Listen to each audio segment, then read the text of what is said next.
Hey, welcome back to my channel. My name's Sarah and I am a new sewist.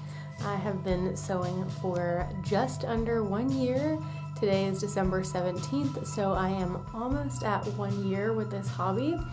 And I have decided this year to make 100% of my Christmas presents for my friends and family. May I have bitten off more than I can chew? We shall see.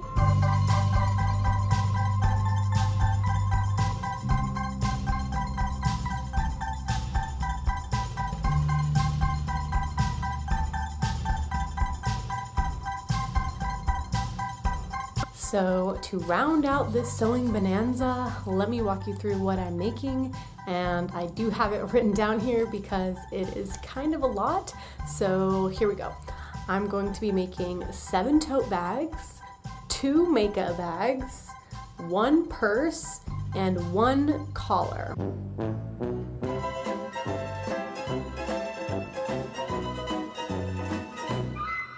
I'm excited to be destashing a lot of stuff that I have accumulated since the beginning of my sewing journey.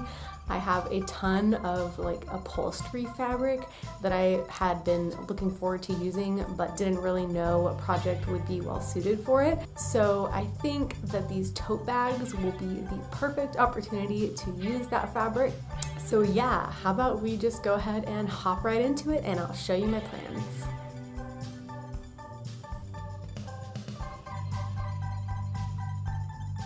I've had this fabric since the beginning of the year, and I'm so excited to finally be using it.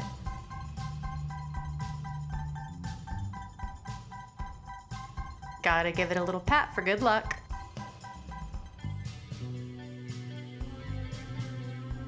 I cut 2 pieces of both the bag pieces and the pocket pieces. I decided to round the edges of the pockets for a fun little touch.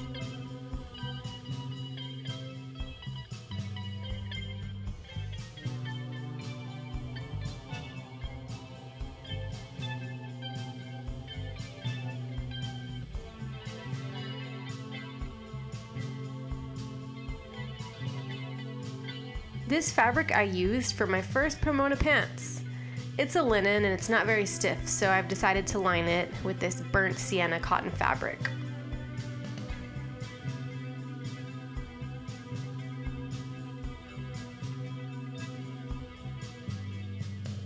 I started the bags off by hemming the top of the pockets. It's a standard double folded hem, folding around 1/4 of an inch.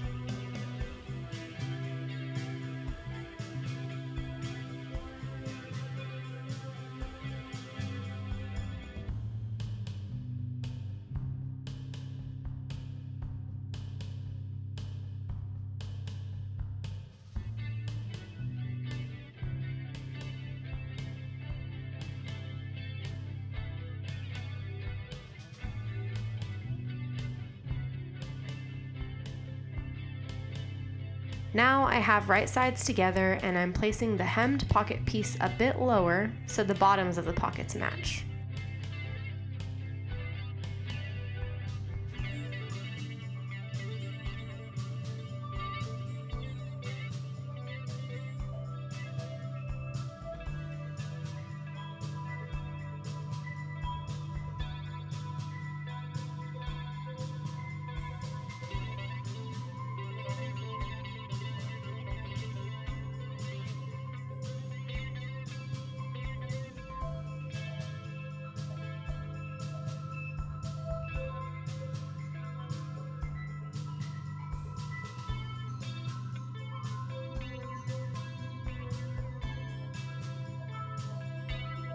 I have so much bias binding, so my original plan was to bind the seams of the entire bag. Boy, did I realize that was a time-consuming endeavor. I ended up only doing that method for this checkered bag. It does look really pretty though.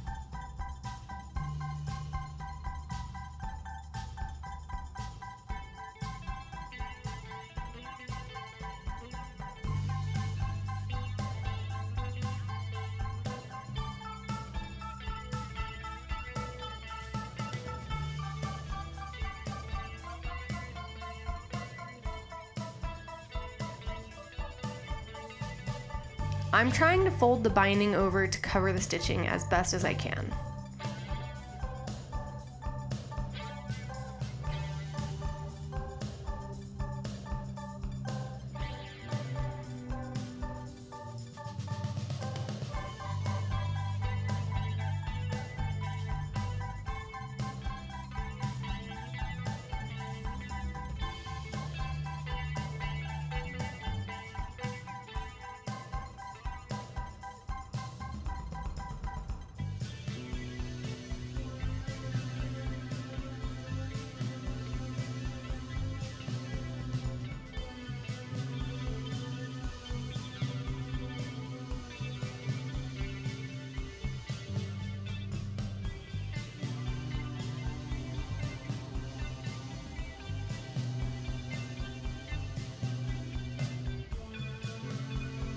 Then I found this iron-on hem tape in my stash, and it was life-changing. I use this for the other pockets for the other upholstery fabric bags.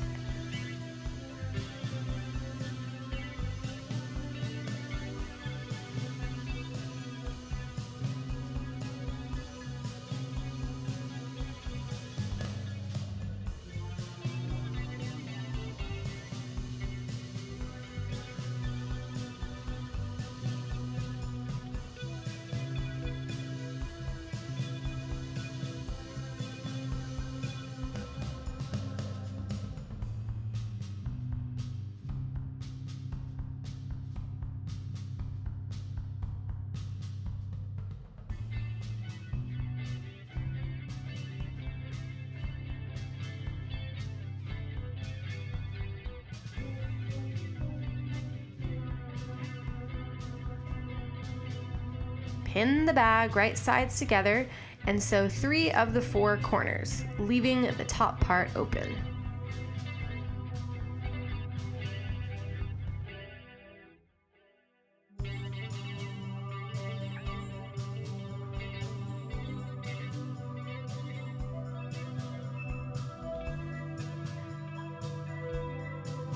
Leave your needle down and lift your presser foot to pivot at the bag's corners.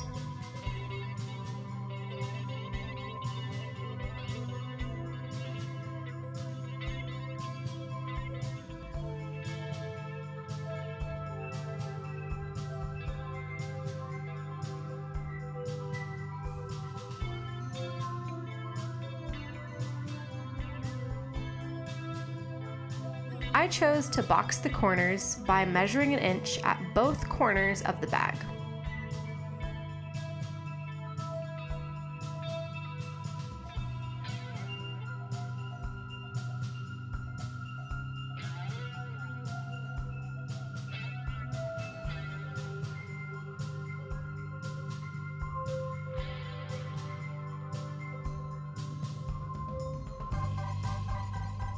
Trim the bulk off of the seam allowance.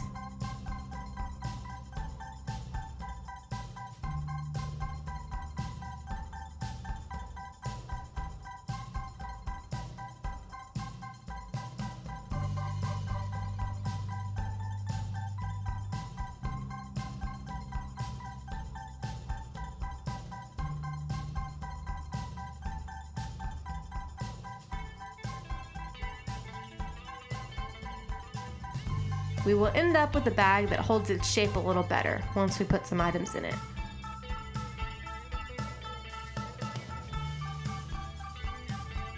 For batch sewing, I really cannot stress enough that I would not recommend the bias binding method. The serger came through to save my sanity. I honestly wish I had used this method from the get-go.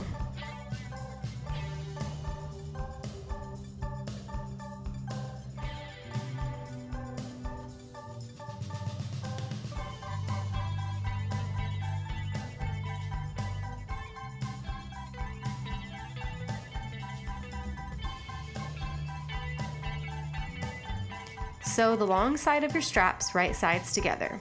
You can use a chopstick or any object around this size to place it at the bottom of your fabric tube and ruffle the fabric over both sides of the stick. Then start pulling the fabric downward until your fabric is right side out.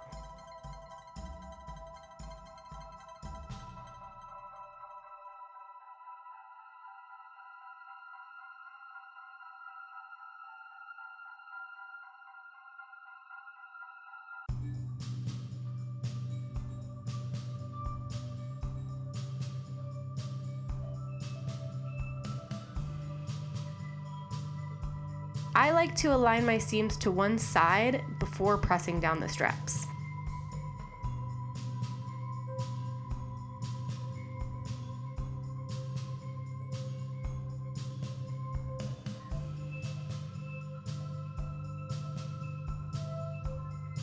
Then I top stitch the long ends of the straps to give them a more finished look.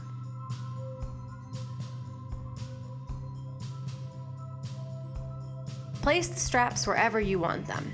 I ended up going with 4 inches from the outside of the bag.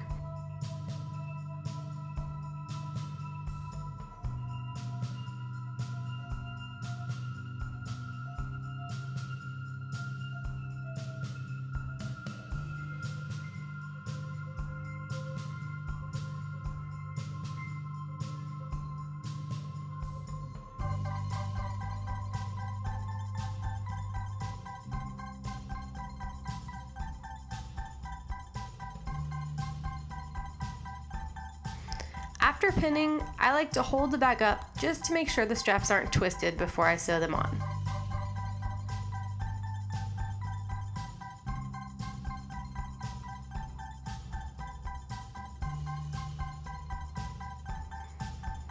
Now the pocket will get sewn to the bag while we hem the top of the bag. This method does end up looking really pretty, but if I could do it all over again, I would have just lined the entire bag rather than trying to sew through all this bulk. As you can see, it's a lot of layers.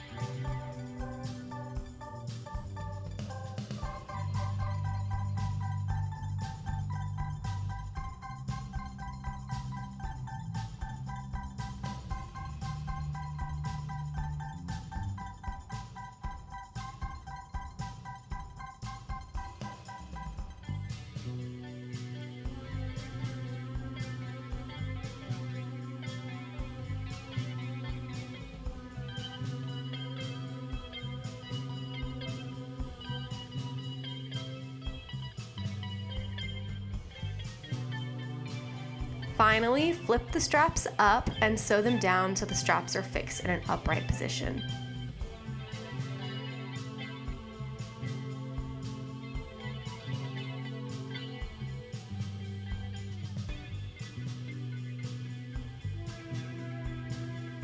This lined option is so much more efficient and fun to sew. I'm gonna blitz through this to spare you all the steps. As you can see, I serged this pocket once I wizened up. I boxed the corners of the outer and the lining bags off camera. Sew the pocket to the lining fabric similar to before.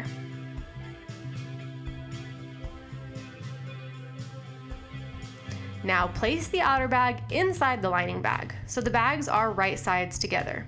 You pretty much have a bag in a bag at this point.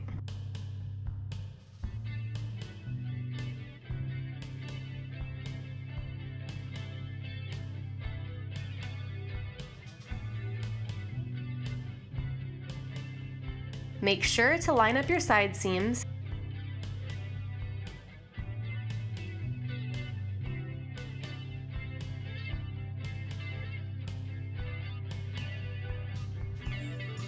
Sew along the opening of the bag at a 1/2 inch seam allowance to best capture all the layers. Now you can flip the bag using the opening in the lining. This is my favorite part. It's like magic.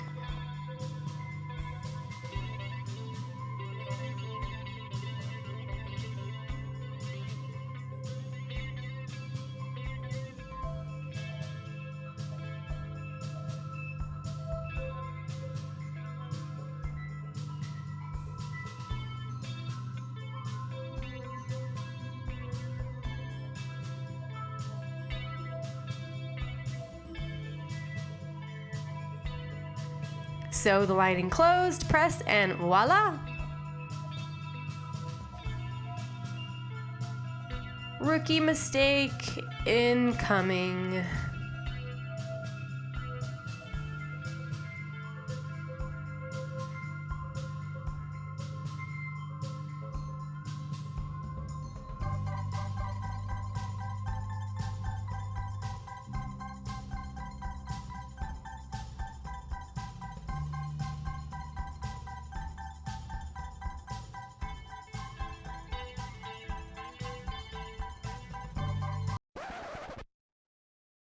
If you're an experienced sewist, you probably can already tell what mistake I made when making the bags. And if you couldn't tell, don't worry, I'll share my mistake so that you can learn from my own errors. I will say though, the bags are not hideous. They're fine, they're functional. So if you like them, even though they have slight imperfections, stick around to the end of this video and I'll do a giveaway. Just let me know if you want the bag and comment down below. And the first 2 people that say they want the bags, just tell me which one you want and I'll ship it to you for free. In the spirit of no waste.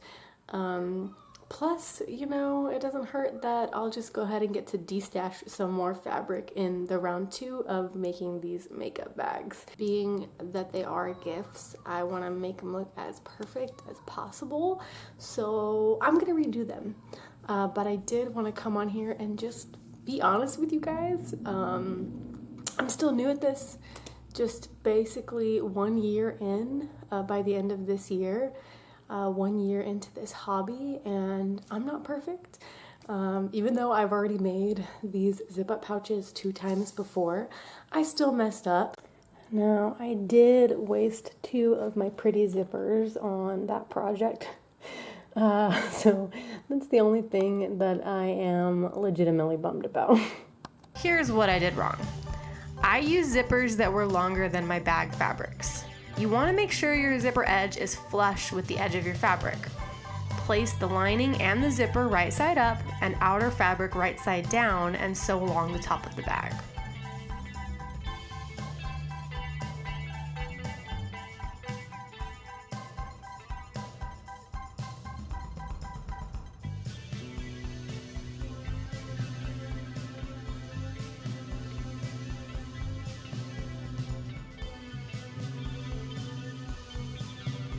Flip the bag right side out so that your zipper and outer fabric are facing up. Place a lining piece right side up and your sewn pieces right side up before placing your other outer fabric right side down.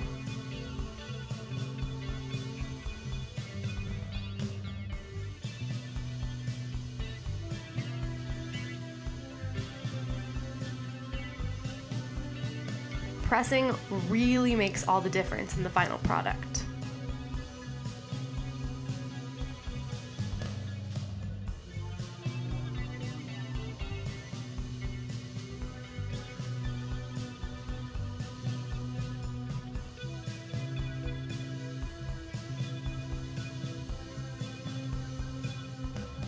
Unzip the zipper, don't forget, and face the lining with the lining and the outer fabric with its counterpart. Match up the ends of the zipper first before pinning the rest of the bag. This is where the zipper size factors in. Before, I was breaking needles and leaving tiny holes in the sides of my bag trying to sew over the metal part of the zipper. This way, your seam allowance will perfectly align with the ends of your zipper.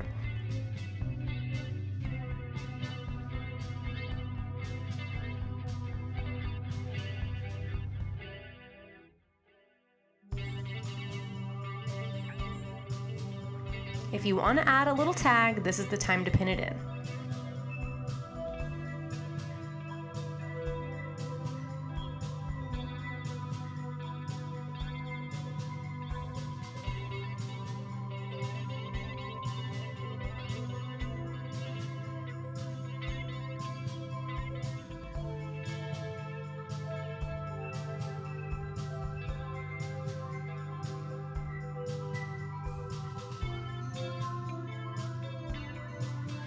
Make sure to leave a sizable opening in your lining fabric so you can flip the bag later on.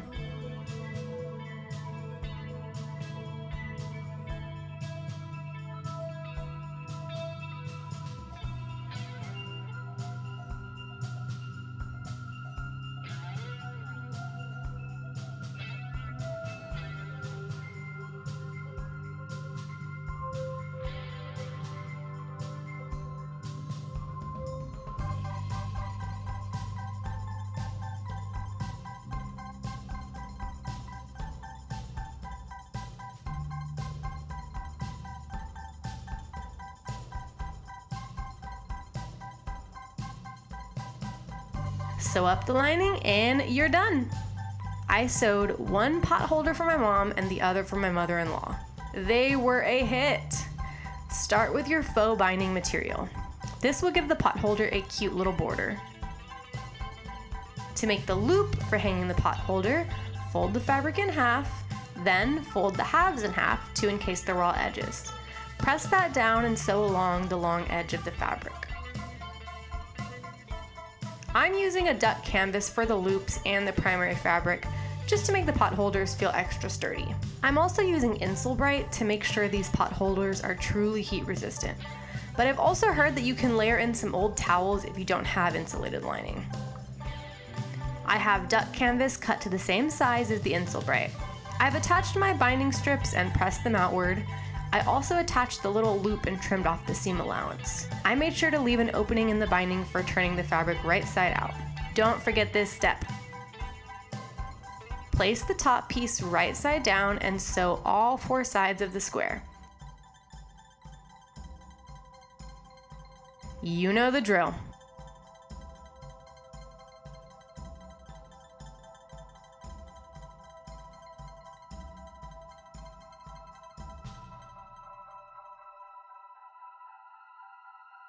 Two hours later.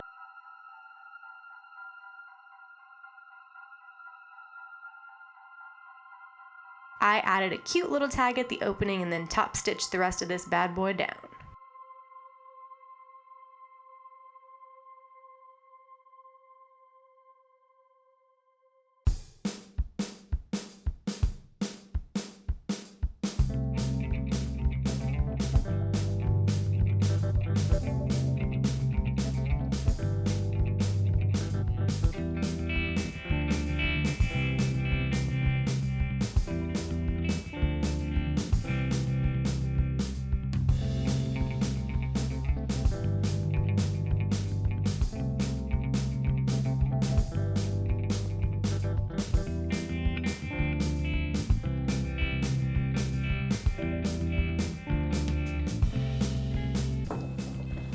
Among the fiascos that I faced during this crazy 1-week project, I broke 4 needles before I realized that the method that I was using to sew the tote bags was just not going to work.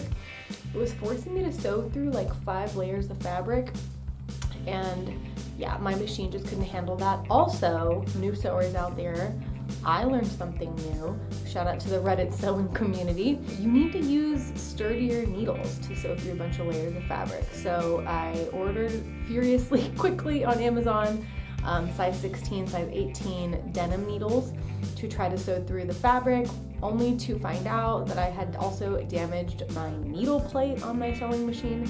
So then I proceeded to order a new needle plate, but that was not going to arrive. It's still in transit, not going to arrive until mid-January. So I had to pivot and make a different style of tote bag, which ironically actually ended up looking nicer. So I ended up making lined tote bags, whereas the other ones that I planned were more with like upholstery fabric, and I wasn't going to line them because the fabric was already sturdy. But I was able to finish at least 2 of those upholstery fabric bags to give to my sisters for Christmas, and then the other bags I made were the lined versions. So yeah, this challenge wasn't without a few failures, but I learned a whole lot and I had fun. Stick around for my next video where I show you all of the clothing items I made in 2023. See you next time.